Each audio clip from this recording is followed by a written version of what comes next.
On a rassemblé toute une série de projets à l'époque dans ce qu'on appelait un plan environnement au sein de la commune, voilà, pour toute la législature.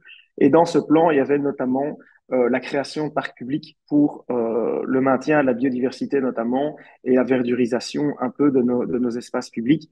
Et le parc ici, c'est plus un parc, on va dire, de maintien de la biodiversité. Donc, on est à proximité du site exceptionnel de la Roche-aux-Faucons, où en fait, on va créer un arboretum qui permettra de recenser toute une série d'essences d'arbres, avoir une mare pédagogique, avoir une halte aussi pour les promeneurs, parce qu'en fait, c'est au carrefour de plein de chemins de balade qui mènent justement à la Roche-aux-Faucons. Et on trouvait que d'une part, il manquait cette halte pour on va dire les passants, les promeneurs, mais également il était nécessaire pour nous de préserver cette zone en fait qui servait à une époque de pépinière pour la commune. Donc elle a d'abord servi de sablière pour la commune et puis de pépinière.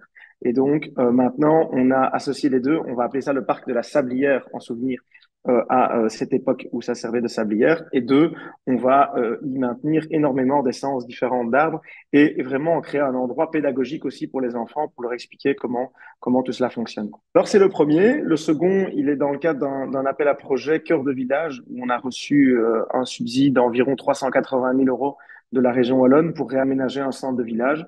Et dans ce cadre-là, c'est le village de Neuville, on va ouvrir un parc là-bas à l'arrière d'une église. En fait, là, c'est plutôt le deuxième aspect que je citais tout à l'heure, c'est surtout l'aspect de créer des espaces verts publics au sein des villages. Donc, le village de Neuville est particulièrement dense et au niveau de l'habitat, et on manque un peu d'espace vert. Et donc, pour ça, on a décidé de valoriser cet espace-là. On a un parc public accessible, évidemment, à tout le monde. Il y aura, par exemple, un module de plaine de jeu.